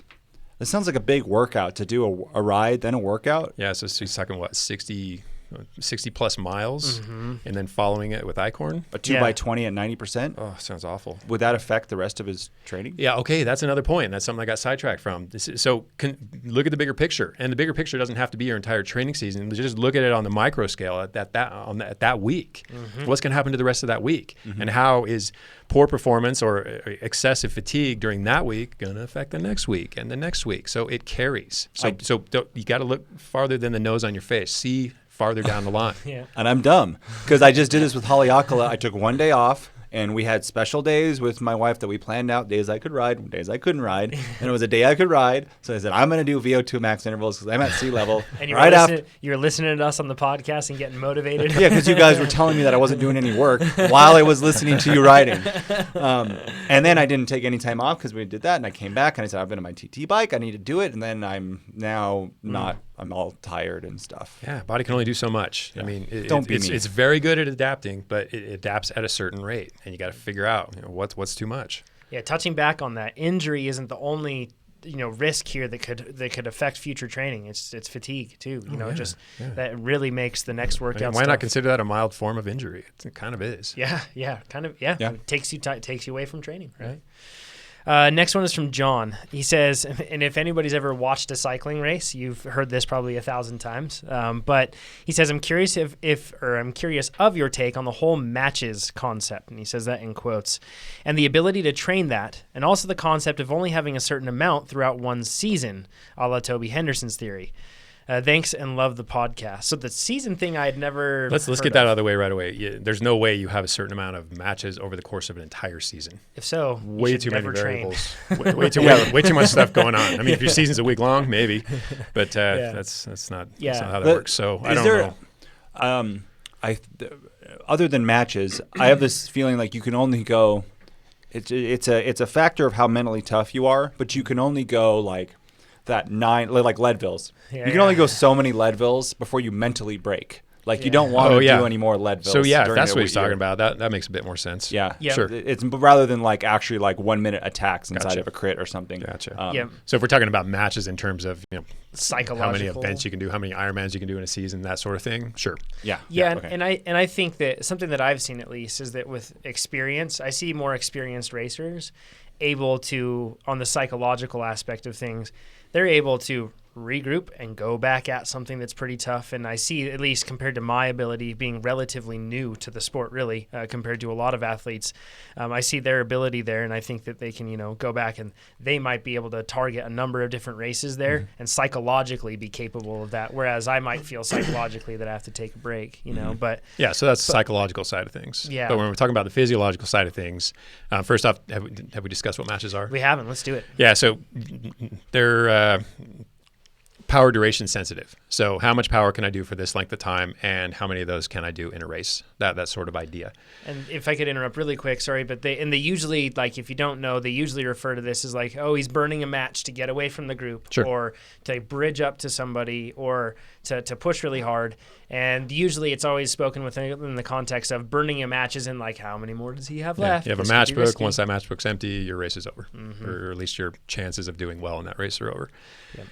So my biggest hang up with matches is that they paint this to be very quantifiable, and they're just not. I mean, if you think you've got 13 to 30 second surges at 140% of threshold over the course of a race, and you get that in your head, you can't tell me you can't muster a 15th one, or that maybe you crack at 12. So it's never going to be that hard set number, and you're just trying to add 1 to it each training session or micro session, whatever. Whenever somebody attacks and goes to 14, I know I'm done. I count their attacks into 14. Right? Yeah. So if you get past it being that specific and that quantifiable, I think there might be something to it, especially if I see this more. It's useful in the context of post-race analysis. When you're looking at the file and you're going, okay, on that last hill, the leaders held this many watts relative to their weight. They were pushing this many watts per kg. This is how long it took them to get up the climb. I need to train to be able to do that thing. That's useful. And if you know there are several of those climbs, then you have to know that I can do that thing that many times. That's useful. Another thing on that, I think when you look at your race file after the fact, which you're going to really be able to on some new TrainerRoad stuff that's coming out so soon. I'm sorry it's not out yet. Is there's 2 ways where like I might get dropped. Let's say we're doing a circuit, right? And there's a little hill. And I look at that hill, and every time the group goes up and I go up at it, I'll say 300 watts, right? Say it's 300 watts for a minute. And it's 10 laps. And on the 8th lap, I just can't hold 300 watts anymore. There's that one. Then there's the other one where they pull away from me on every one, and it's like they go 320, and I can never get that 320 to even be in the group. Sure. So like that would be different training than you would go after, right? But see, even then, I mean, in a race where you hit that same spot that you have to go the same amount of watts, 300 watts every time for 40 seconds, whatever it may be, and you start to see that as the limitation. I can only do that 10 times. Well, what did the rest of the race hold? How smartly did you ride the rest of the race? Were you the guy who took the first lap flyer? Have you been sitting in this whole time? Because that in and of itself can affect the size of your matchbook right there. So it's just never that quantifiable. I'm thinking more like, I agree it's not that quantifiable, but if you know that you have to hold 300 watts and you have to do it 12 times, well, maybe you could go in to our workout library, the workout creator, and start to train specifically, progressively build it up so that you do more intervals and you can do that. Yeah. And although the race will be different every time and you got to race smart and stuff, but it's not with the intent of adding 1 or 2 more matches to your book so much as increasing your performance capabilities. I just want to be better at this type of effort. Yeah. And my point of this was sometimes in races you have to do it many, many times. And I look at some of Pete's files and he goes to, 400 and 500 watts, 30 times, right? It seems like with the amount of laps that they do. Yeah.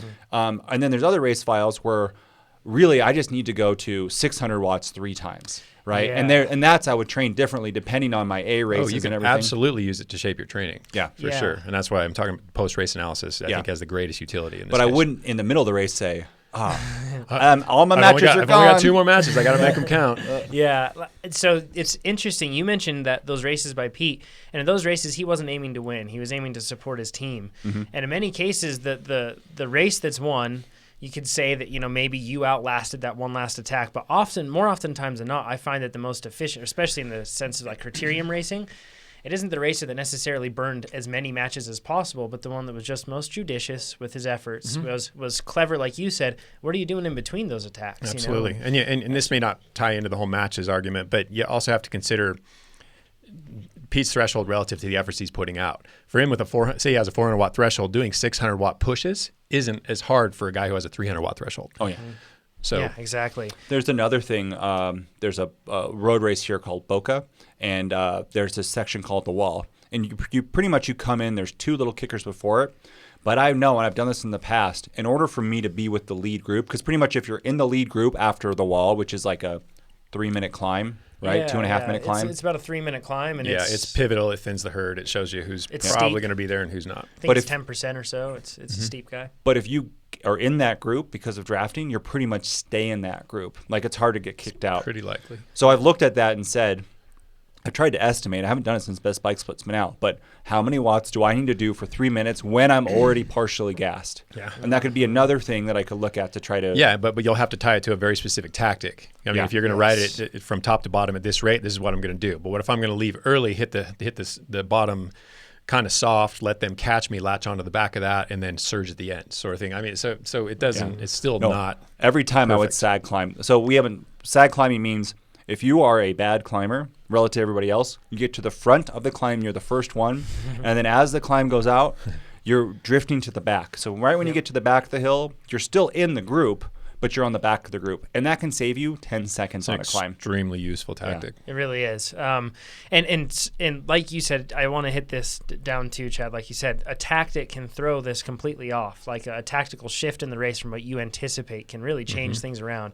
I've had plenty of times where at a race like that, some guy goes away really early, and he could very well make things stick. He probably knows that he can't climb well, but he's able to do that. So it's so in that case, some guy's off the front and he's a threat. There's some riders off the front, and that rider is a threat. You work harder than you would have worked to close that. So when you hit that, you've got this idea that I'm going to hold 300 watts for this 2-minute push, or 400 watts, or whatever it may be, 200 watts. Yep. But you're gassed going into it. So that strategy or that tactic is instantly out the window. Oh yeah. So you have to adjust. Even training specifically for something that you think is going to be the demand that you'll face may not actually pan out. Yeah, it's probably the best way to go about it, but you have to have plan A, plan B, and you have to be comfortable with shifting between those. That almost goes back to the thing we just talked about, is in general, if you just raise your FTP, yes, everything else gets... That's where I'm going with this. Everything else gets just easier. About to bring it home, but because you don't know. Build a big FTP. Yeah. You don't know what it's going to be. And so for all the specificity that we often get mired down in, just take a step back and recognize what I want more than anything is a big FTP, big aerobic capability. As long as I have that, every other bit of refinement may not help me, but I'll at least have that to rely on. And note that we're not saying you need a 300 watt FTP or something big like FTP that. is relative. Exactly right. It could be 150 watts, could be 450 watts. Exactly right. Let's get into the last question here. This one touches on crit training and triathlon, kind of themes that we've been talking about. He says, hey guys, I'm training for Ironman Santa Rosa 70.3 in July. I'm following the base half Ironman plan and really want to build some high-end fitness for crit and cross racing at the end of my tri season.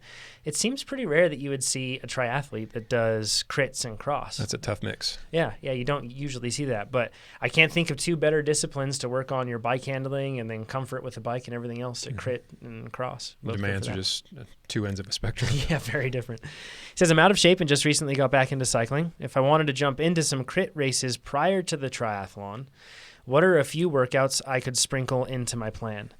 And he says, I've been using TrainerRoad for 3 weeks, and it's been a game changer already for me. Cool. Thanks in advance. And Nate, could you kind of describe what Ironman Santa Rosa is like a little bit? Like, is this a really hilly course? Rollers.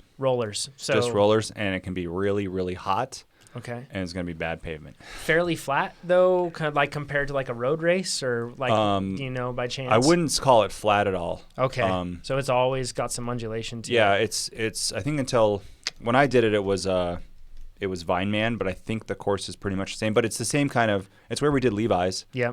It's Guerneville. It's hard to ride 10 miles there without climbing 1,000 feet in some respects. Yeah, but it's just up and down. So you can kind of, I think a lot of times, like climbs that are short enough where you don't have to go in the little ring.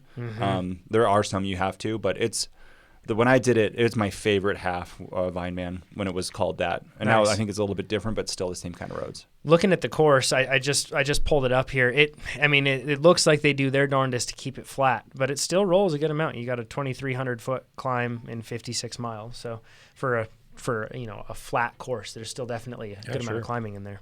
Some elevation. So he's doing some climbing stuff. Just wanted to get that out of the way first. So I guess transitioning from or doing some crit races and mixing it with triathlon training. Yeah, so he's got a gap of a couple months there. Yep. Yeah. August, September. July into I guess starts in September. Yeah. So first off, consider just one thing to keep in mind is that different riders gain or regain fitness at different rates. So if you've been doing this for a long time, you've got a big base of fitness. I mean, Pete was talking a couple weeks ago about how he can get in shape fast, and a lot of high-level athletes can do just that. But if you're new to the sports, you expect there to be it's not going to be that friendly. It's going to take time. This is my fear of you because you have had a huge FTP in the past, and you're just now starting to do really hard workouts. And I'm always asking you, was that on your TT bike? It's almost as if he planned it. Because it keeps going up. But I'm just saying that foresight there. If compared to me and Chad, I've never been there, and Chad's been there. Yep. So just to what your point is, we do the same workouts. Chad should have a better response. Could yield different results. Yeah, you're a little bit older, but for the same age. Yeah. So that could level things a bit. But if we were the same age, it should. I mean, things are always different. You should then respond. Yeah, all other things being equal, but me having a bigger background and a history of a high FTP, I stand to fare better. Yep. Yeah, absolutely. But as far as cram training goes, and you don't necessarily have to cram. If you've got a couple months and you're not looking to be peak fitness at that first cross race or crit, the crits will probably take place right away. But if you don't expect peak fitness and you know you're going to incrementally get faster, I don't even know that it would be cram training. But let's work under the assumption that you are cramming for it and you want workouts that acclimate you to the demands of criterium racing, a cyclocross racing quickly, then they're going to be basically those micro burst work, the anaerobic repeats, the ones with minimal rest in between so that you're maintaining a high aerobic state the entire time. But basically the on-off stuff. My favorite really type of high work. ons, really low offs. Sometimes those offs aren't really low. Sometimes they're those reduced amplitude ones where you're at 122 back to 90, which is really akin to race training. I would probably weave those in when I got closer to the events I want to be best at because they're most akin to the demands of racing. And prior to that, I would focus more on the conditioning, which would be the higher efforts with the more sufficient recoveries. How would this affect his triathlon training? Because a lot of triathletes are afraid to ever go above threshold, right? I don't know that I would do any of this until the triathlon was over. Yeah. Honestly, I think he's got a lot of balls in the air with swimming and running and maybe strength training, flexibility work, and a family and a job and all that stuff. I don't know that I would try to heap that on top of it. I think that would be counterproductive in a lot of ways. So would you just race the crit with the fitness that he has from the triathlon training and call that good? That's his base. Yep. Yeah.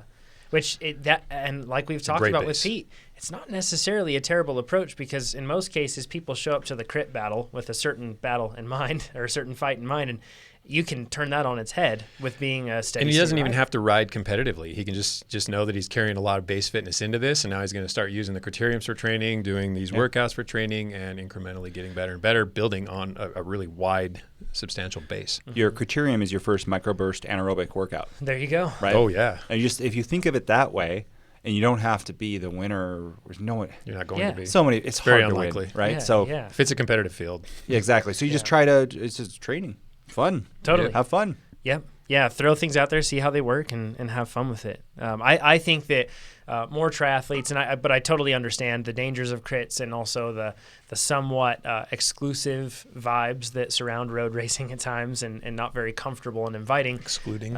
Yeah, I can see that. So I can see that, but I do think that more triathletes would benefit from doing these sort of races for sure. Heck yeah. It'd be great, especially if you have any ITU or draft legal aspirations.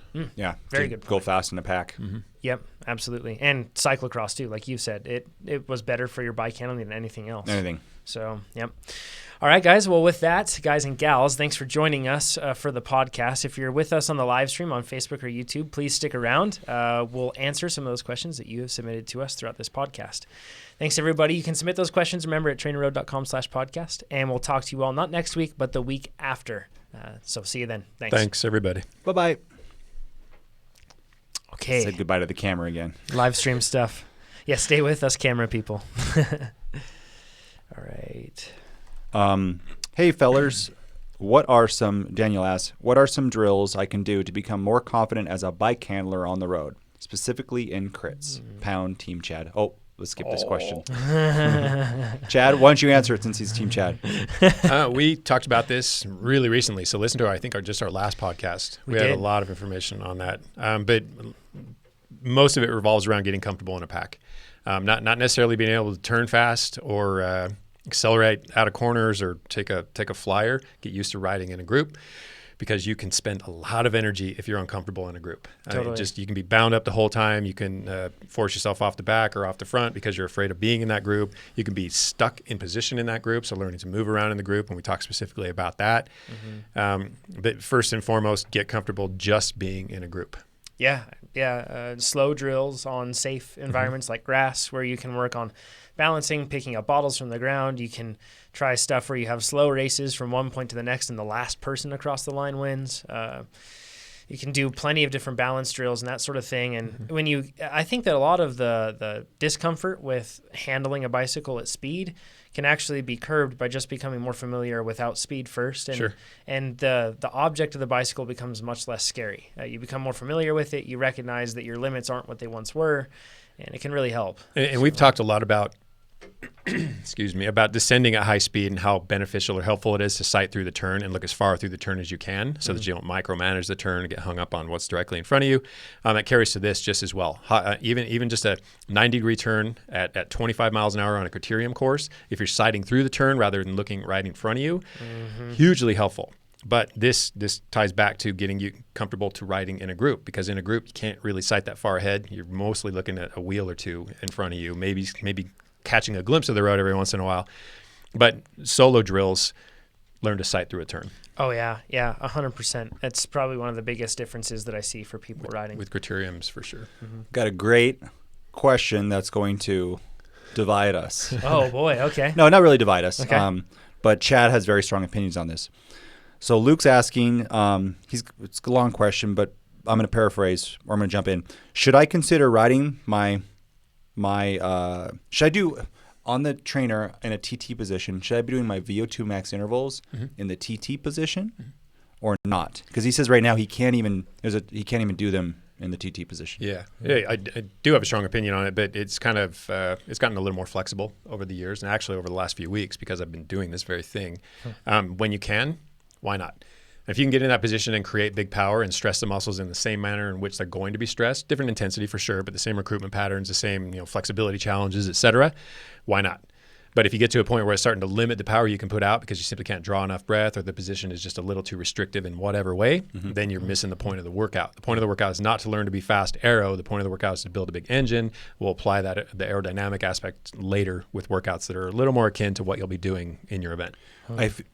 So we're probably on the same page then, because I feel like it's almost like the first bail. If you're in a TT position, before anything else, the first one is to sit up to get that power out. This morning, I did 3-minute repeats, and they were just hard enough that I could start them in TT position, but I teased myself with, last time you did a minute, see if you can do a minute 20 this time, minute 30 next time.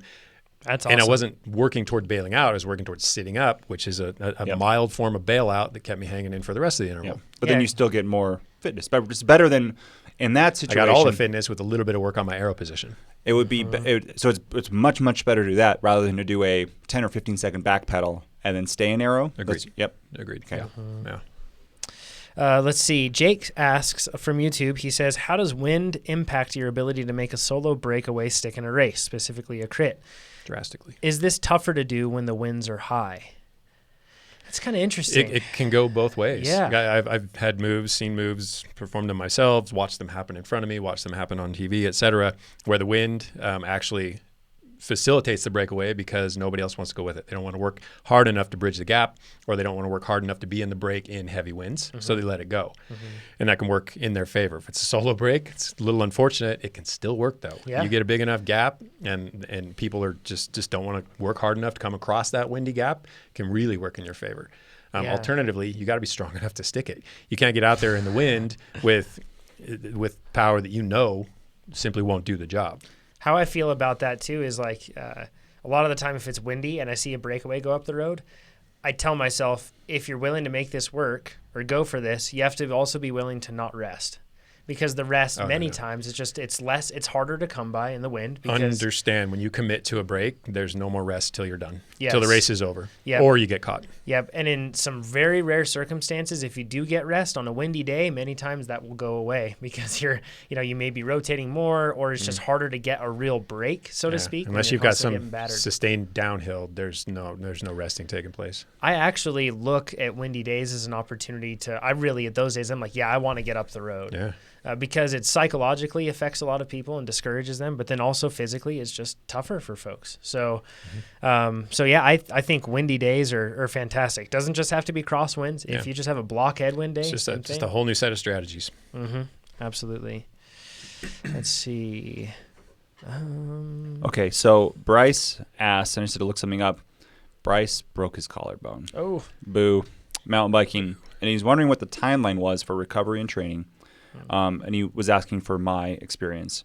And I was back, I looked on here, it was 1 week and 2 days. I was back on the trainer doing Petit, which is an easy aerobic ride. I was on my mountain bike to be more upright, and I had my arm in a sling. And you were operated on too. By then, I think I was. Was I? Yeah, I think I was. Yeah. So I had maybe it was 2 weeks. It's one of those, though. I had my arm in a sling, though, and that was the key, is that it was nice. The severity of the break will absolutely dictate just how quickly you can get back and start doing some work, for one thing.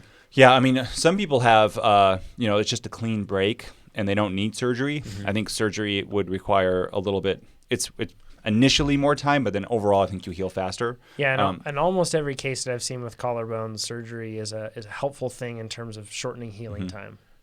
So, yeah, it can be really. In fact, I've even seen people that get plated, and within a matter of days, not even weeks, they're like, "Yep, I'm good to go." They're ready to carry on. Some have even raced. I mean, look at Yolanda Neff. She is a World Cup cross country racer. She raced Stellenbosch after breaking her collarbone. I think it was like 3 weeks before, in cyclocross. And she raced. That was a really tough course, and she raced it. So, and even I believe that she said, it's a bit tender, but she said what was really holding her back was just the lack of fitness from not being able to train as she normally would. So, pretty impressive. It's a bummer. I mean, you can get back on the bike, but let's not confuse that with you can get back to training necessarily. I mean, your body is still healing. It's in a damaged state. So if you're going to go and try to jump back into the same, minus a couple of days, the same place you were in your training plan, it's ill-advised. Yeah, because your body rebuilds after training, and it's just another form of stress that your body's dealing with. And if you're going to try to pile on the same amount of stress that it was dealing with prior to the injury, now with an injury, you're setting yourself up for some failure. This one's from Matthias. Curious to hear your thoughts on this one, Chad. He says, I feel like I can't get my VO2 max power to grow anymore. This is my first season with proper training, and my VO2 max power may have grown a lot already prior to this, but he doesn't know. He says, what can I do to get my VO2 max power growing again? Yeah, so maybe you've pushed up against what your body's actually capable of. Maybe you're operating at, you're genetically not determined. It's always shapeable to some extent, but maybe you're up against it and you're not going to push it much higher, if any higher at all. So you can shift your goals. So in the case of that, I would look to extend my duration. If I can do 3 minutes at 120% or 118%, but 118% seems to be all the higher I can go. Yeah. And I try to grow that to 3.5 minutes to 4 minutes. Yeah. So you're still deriving a big aerobic stimulus or adaptive stimulus by spending a lot of time at a really high oxygen uptake. Yeah. So there are benefits still being conferred. Whether or not that number goes up doesn't mean your performance won't actually rise. Yeah. Yeah. I've seen a lot of people that just they don't necessarily follow structure, and he mentions in this case that this is his first time, and Matthias is his first year using proper training, he says. And I see a lot of people that go out and they Strava train, basically. They just train for comms. And what I mean by that is they just go hard every once in a while, and they go really hard. Yeah. And that's just kind of all they do, and they tend to plateau pretty quickly with that sort of a strategy. A lot of time, it's just a bit too much overreaching. You're just a little too fatigued to actually be able to do more work. So you could experiment with giving yourself just an extra day of rest, or instead of doing that hard workout as scheduled, maybe do an easy workout, save the hard workout for the next day. You might be surprised. Yeah, I feel like freshness really pays. Certainly does. Yeah, when you're trying to elevate capacity and you're trying to take something that is what you believe or perceive to be the height of what you can do, and you're trying to bump that up a little bit, freshness absolutely plays into it. Antonio Smith says, I've been training consistently and have decreased my weight, but have also seen a significant 40-watt power decrease as well. Is this usual? Yeah, if you do it wrong, it is. Weight loss and performance improvement are hard things to balance. We've talked about this before, and unless you have a heck of a lot of weight to lose, you're better just focusing on the performance, the training, and letting the weight loss come as a happy byproduct of it. I'm smiling because I think you did. I did this very thing, yeah. And now where's your weight now? Exactly where it was before? Yeah, I basically went back to where I was, but my performance is going up. Yeah, but I mean, your fitness, it was easier to gain the weight back than the performance coming back. Oh, yeah, you know what I mean? If you just would have stayed there, you'd probably, there wouldn't be a 40K TT challenge. It'd be like all of us trying to be like Chad. They wouldn't have got a whiff of success. We do this.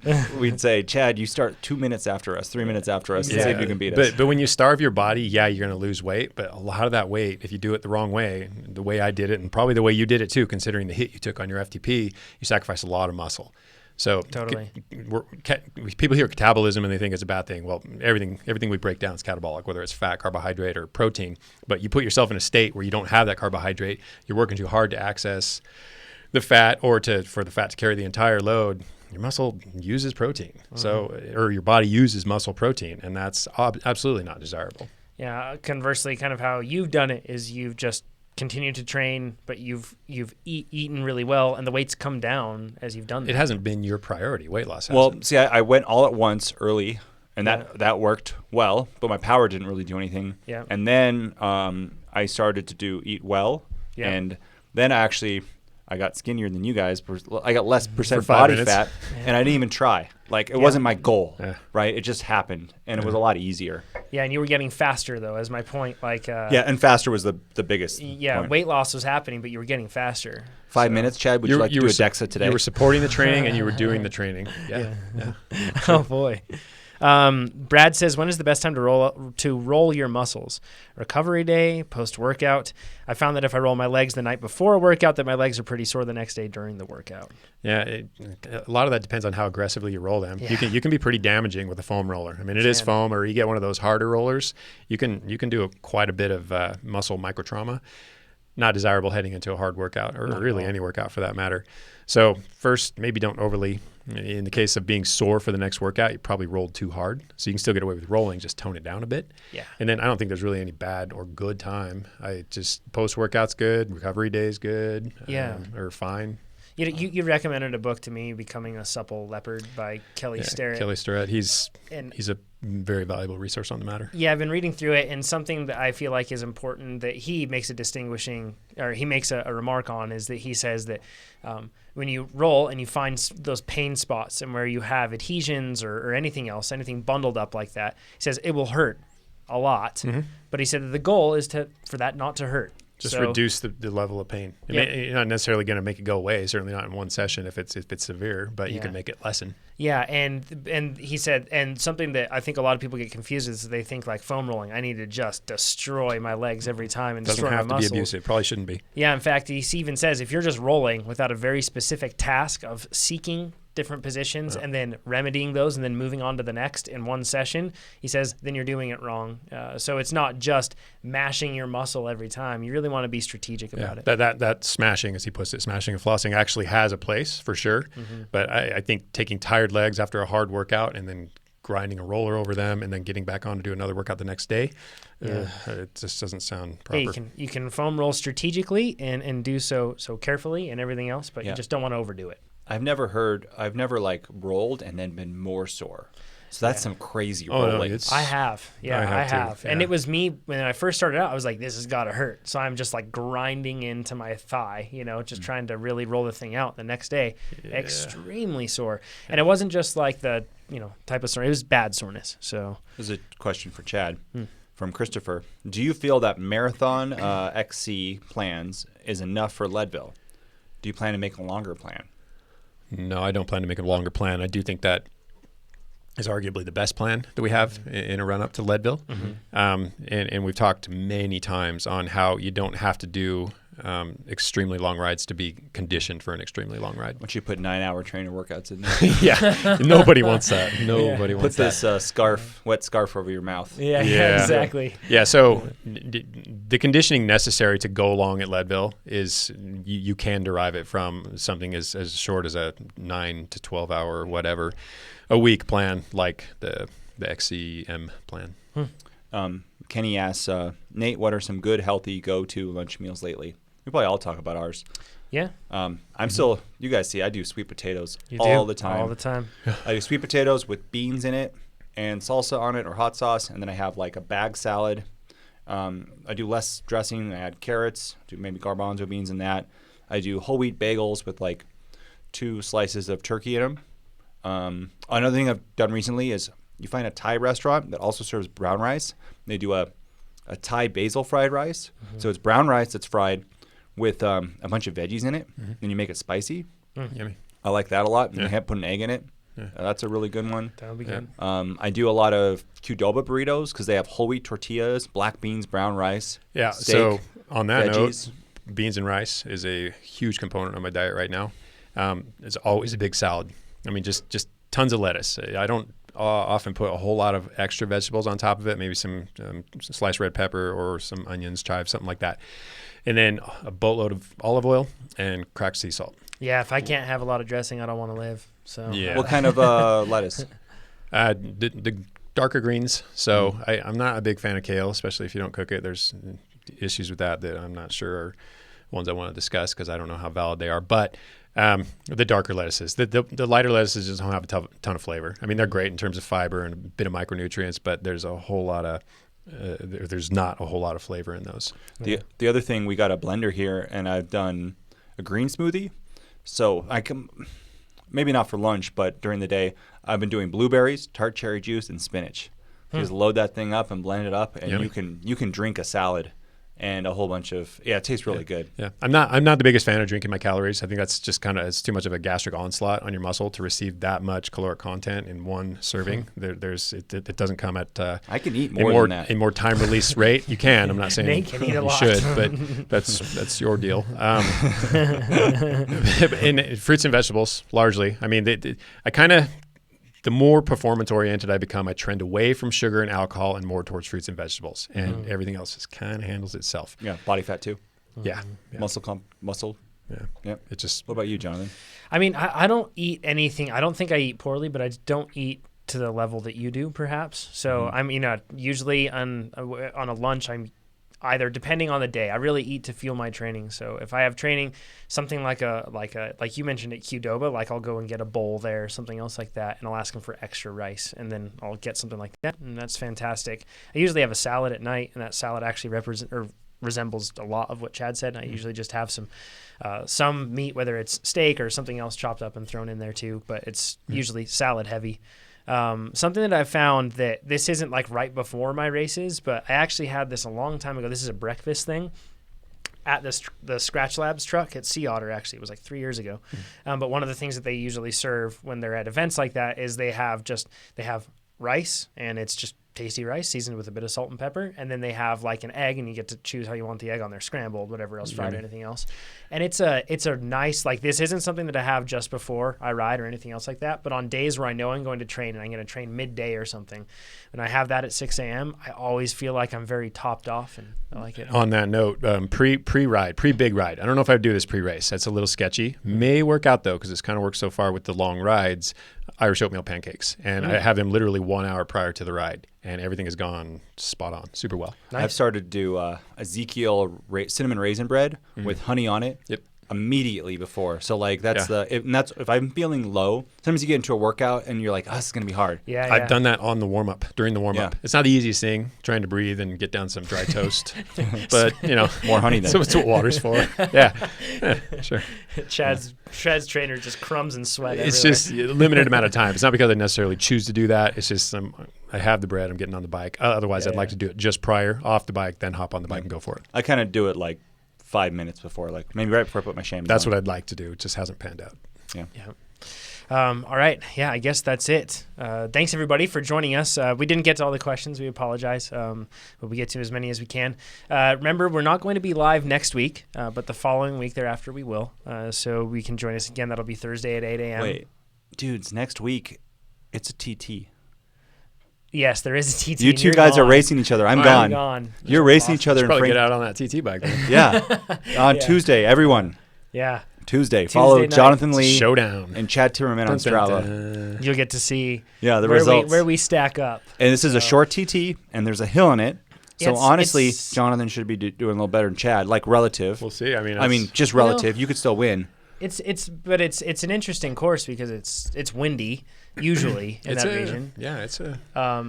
And it's like the climb is it constitutes a decent portion of the course, sure, in terms of time, but it's really not that like it doesn't strictly decisive. favor any particular type of rider though. Yes, there's I agree. areas to display your Strong strengths rider. and suffer your weaknesses. Yeah, so. stronger. That's like, and with the wind, that's kind of what I was getting at in the sense that like sometimes you're riding through there and it's a really strong crosswind and you just have to have strong. It can belt you. power. Some people will come out of arrow because it spooks them.